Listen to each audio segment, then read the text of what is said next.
Now, Sandalphon, the twin brother of Metatron, master of heavenly song, and Metatron is the angel of mystical theology, who is also who Enoch becomes in the pseudepigrapha after he goes through all these series of initiations. And so Enoch, he who walked with God, ends up going through all of these travels through the heavenly spheres. He goes through a bunch of these really cool initiations. He becomes Metatron, this amazing archangel of mystical theology. And this is, Metatron's cube, and there's all kinds of the sacred geometry around Metatron and all this stuff. And he has this twin brother named Sandalphon, and he's the master of heavenly song. So we have the sacred geometry with Metatron, and with Sandalphon, we have the music of the spheres. And that's a real harmony, a synergy between the two. And then we go into the 24 elders. This is from the Holy Bible, the King James Version, Revelations chapter 5. So, and one of the elders saith unto me, Weep not, behold, the Lion of the tribe of Judah, the root of David, hath prevailed to open the book and to loose the seven seals thereof. And I beheld, and lo, in the midst of the throne and of the four beasts, and in the midst of the elders, stood a lamb as it had been slain, having 7 horns and 7 eyes, which are the 7 spirits of God sent forth into all the earth. And he came back and took the book out of the right hand of him that sat upon the throne. And when he had taken the book, the 4 beasts and 24 elders fell down before the Lamb, having every one of them harps and golden vials full of odors, which are the prayers of the saints. And I beheld and I heard the voice of many angels round about the throne, and the beasts and the elders, and the number of them was 20,000 times 10,000 and thousands of thousands. And the 4 beasts said, Amen. And the 24 elders fell down and worshiped him that liveth forever and ever. And so we have the 24 elders that fall down before the throne of God and worship God forever. And that is their angelic role in the heavenly spheres. Have you had experiences with the 24 elders at all? Or? I've seen them. They don't really speak. You just kind of watch them from afar. They're very holy beings, and their role is that they give glory to God and worship. It's an honor to see them. The beings that are around the throne are very quiet. There is a power and a presence whenever you're in the throne room, so to speak. And then usually there's a purpose for you being there in the throne room. So it doesn't happen very frequently, but when it does, you're just in a state of holy awe about everything that you might see. And then, so you might see, like out of the corner of your eye, you see these things, and then you are swept into the essence of what it is they have brought you there for. At least in my experiences, these beings did not speak to me or anything. They're worshiping. Well, let me ask you real quick. Okay, so far, we're almost halfway through the outline, and we've spoken about Dionysius and the hierarchy of angels, the Ophanim, the angels of the throne, the Kadishim, the seat of judgment. We spoke of the Merkaba, the 9 choirs, and the 3 triads, and the angels of the 7 heavens, and now the 24 elders. And so, having spoken about all of this so far, how do you feel in your own experiences that you relate to the scriptures, the holy writings, and such in regards and in relation to your own experiences? Well, to me, this is almost like, and we did move past, let's see, I think Dionysius ended right about probably at the end of the lowest triad, the principalities and the angels of the principalities. And then we went into the angels of punishment, and that went into different texts, just so Okay, people yeah. know.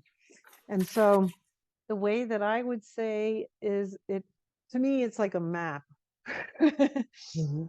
And, ironically, I always kind of felt like my writings were kind of like a map too. It's providing a map for people of these other worlds on the other side, to people of what is out there, some of the things that are out there, because obviously there's so much more that I have not experienced or written about. So to me, it provides a maps, an overview of a map. And that's kind of what we're doing. But I would also say that my own experiences also provide kind of like a separate map, but the two merge together, So do you you feel know. like there's an energetic connection that you have with everything that we've spoken of so far, where you kind of Yes, feel energetically like, yep, this is on point with how I energetically am connected to it? yes. And you might experience it in a way in the out of body travel experiences. You may not always know exactly who you're encountering right away, but if you're keeping a journal and then you're able to look back over time, sometimes it falls into place and where you figure it out. And then there are other times where it's obvious who you're dealing with. You know what I mean? Mhm.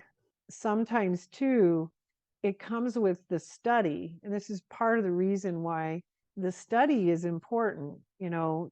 Just, saying I'm just going to go do this and I'm not going to study anything and I don't need to.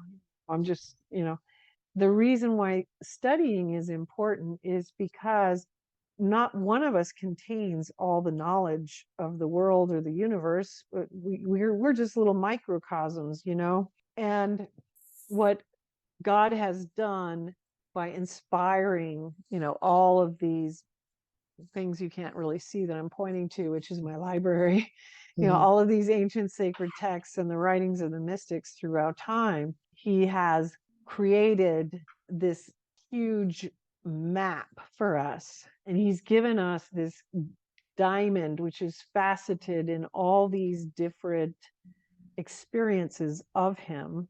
And by studying these other things and by being willing to learn about theology and mystical theology and the experiences of other souls, not just in your own faith, but in other faiths, you're able to then be more easily taught, even in the mystical states, Mhm. because there's a certain arrogance in thinking that God should just educate you about everything through mystical experience alone, and that you should not be required to do anything else. But for some reason, a lot of people feel this way. I hear it all the time. So I'll just deal with it and I'm just going to address it. They're like, well, I just don't see why I should have to do that because, God teaches me everything and I know these things. I know them. It's like, okay, well then, do you see the lack of humility in that? Not just in the fact that you think you know everything, but the lack of cooperation in allowing God to not do all of the work for you. Mhm. So, rather than, oh, God already did this work and it's in this little book that I can pick up and read. But no, I'm going to require him to infuse it into me through an out of body experience.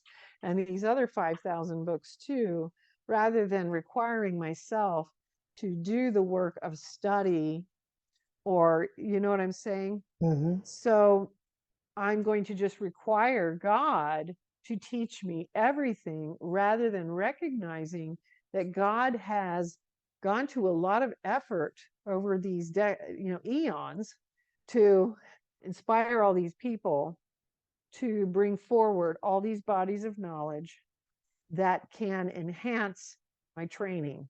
And therefore, I am going to be open to receiving that teaching Mhm. and learning from the experiences of other people as well. So these, these ancient sacred texts and the writings of other mystics of all these different faiths, it opens our eyes and our ability to better understand how God may work in our own life and in our own out of body experiences. On the shoulders of giants, as they say. Yes. Yes. And so I look at this hierarchy of angels in a similar way. We are doing this process of let's form this map, this framework from which to travel within, which is what we're always kind of doing with everything that we're trying to put forward in these classes, which is giving people the frameworks that they need in their out of body travel study to help them to progress further and deeper, so that whatever their practice might be, whether they're having out of body experiences or if they're not, that their spiritual journey is actually edified and moving forward regardless of that, right? Because even in the reality of the fact of many people may come to the channel and not have their own experiences, and again, here we are. Well, that's also part of the purpose for this body of knowledge, the body of the books that I was led to write, but also these body of works of all these other people who have had these experiences from throughout time. Even the body of evidence of the near-death experiences that people are putting onto YouTube and things like that, where you can learn a lot about God by just listening to the experiences that people are having when they're close to death as well.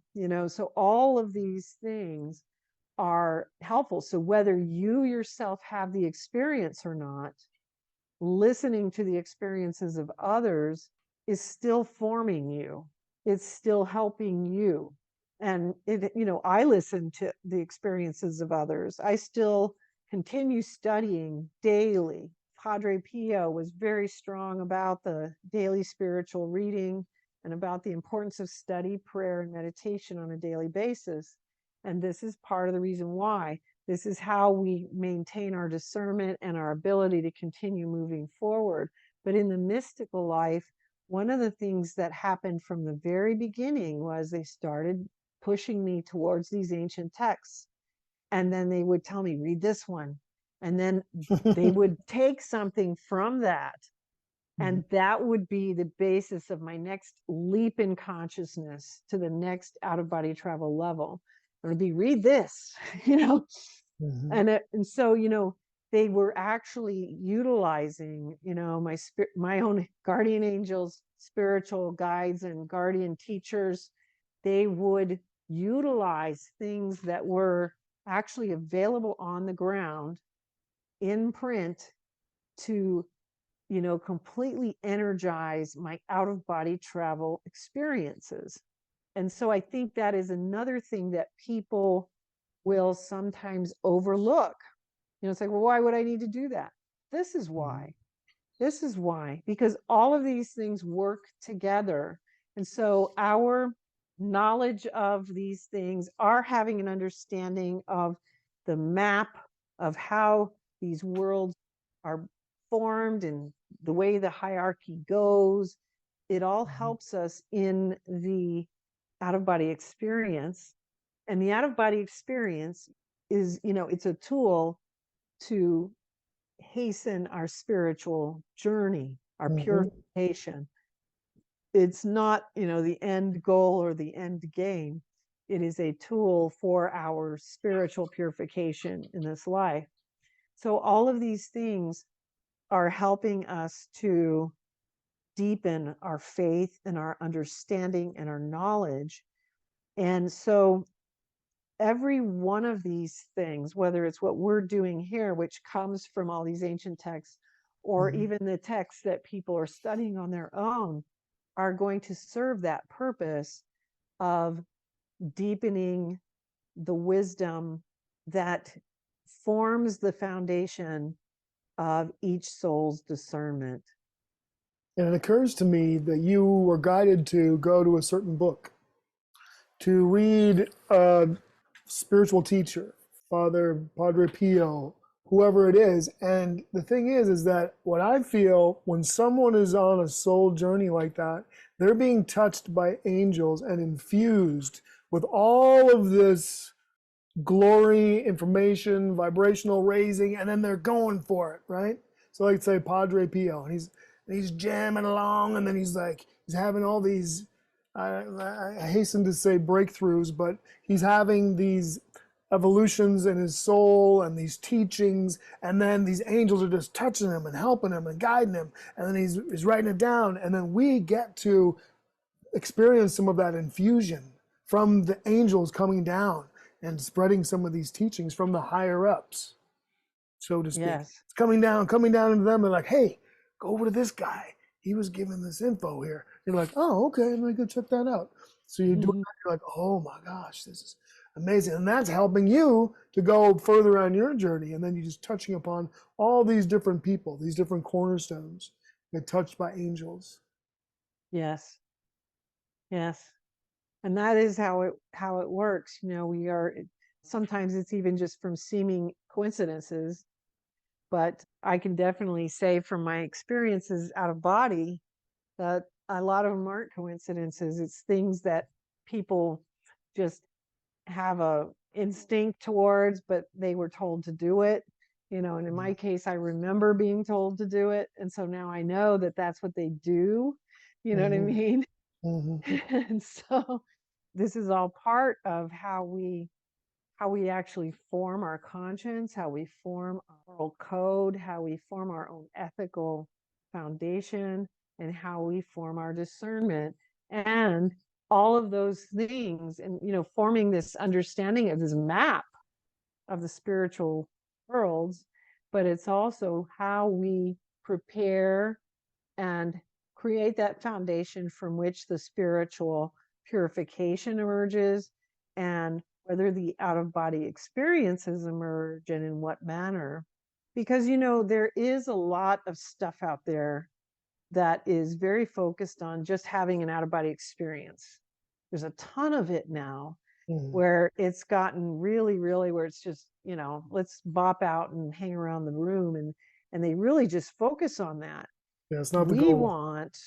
What we want is for people to understand that that's really not even, that's step, 0.1 of one.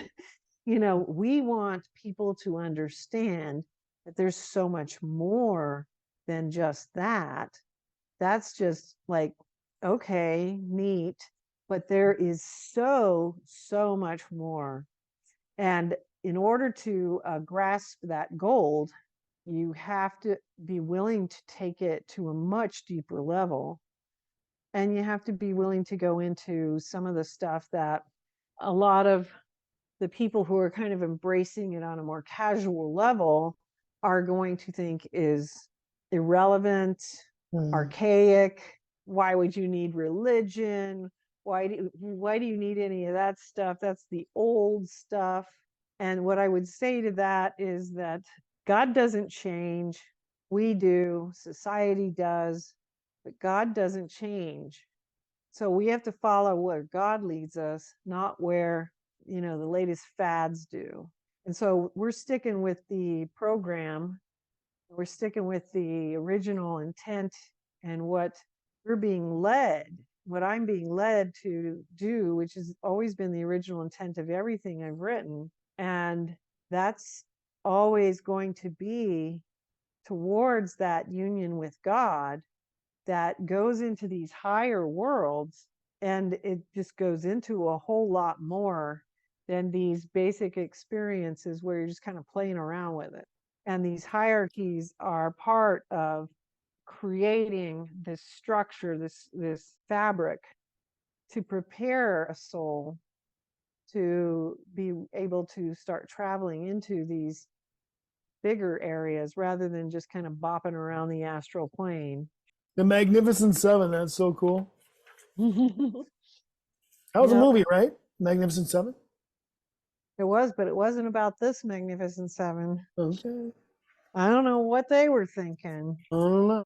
They're talking about the Magnificent Seven. They're talking about the archangels because there are 7 archangels, starting with Michael, he who is as God, the conqueror of Satan, ruler of the virtues, chief archangel, prince of the presence, angel of repentance, righteousness, mercy, and sanctification. Among the holy archangels, there are particularly distinguished in Holy Writ Saints Michael, Gabriel, and Raphael. Saint Michael, whom the church honors, was the prince of the faithful angels who opposed Lucifer and his associates in their revolt against God. As the devil is the sworn enemy of God's holy church, Saint Michael is its special protector against his assaults and stratagems.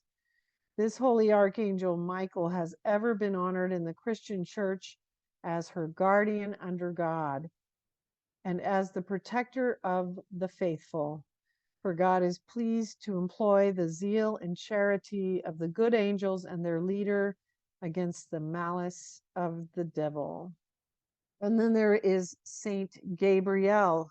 God is my strength, the angel of the Annunciation, resurrection, mercy, vengeance, death, and revelation. This is probably, I believe this was from the first point from St. Thomas of Aquinas. The first point is that the angel Saint Gabriel, saluting Our Lady, announced to her the conception of Christ our Lord. The angel entering where Mary was saluted her, saying, Hail, full of grace, thou shalt conceive in thy womb and shalt bring forth a son. And that, of course, is the main thing that Saint Gabriel's remembered for. And then there's Saint Raphael. God had healed. Raphael, this is from John Milton's Paradise Lost. Raphael, at the request of Adam, relates how and wherefore this world was first created, that God, after the expelling of Satan and his angels out of heaven, declared his pleasure to create another world and other creatures to dwell therein, sends his Son with glory and attendance of angels to perform the work of creation in 6 days. The angels celebrate with hymns the performance thereof and his reascension into heaven. And then there's Uriel, Saint Uriel, who is the fire of God. And so from the book of Enoch, it says, And I proceeded to where things were chaotic, and I saw there was something horrible. I saw neither a heaven above nor a firmly rounded earth, but a place chaotic and horrible. And there I saw 7 stars of the heaven bound together in it, like great mountains and burning with fire.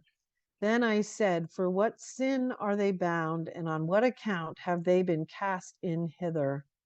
And then Uriel, one of the holy angels who was with me and was chief over them, and said, Enoch, why dost thou ask, and why art thou eager for the truth?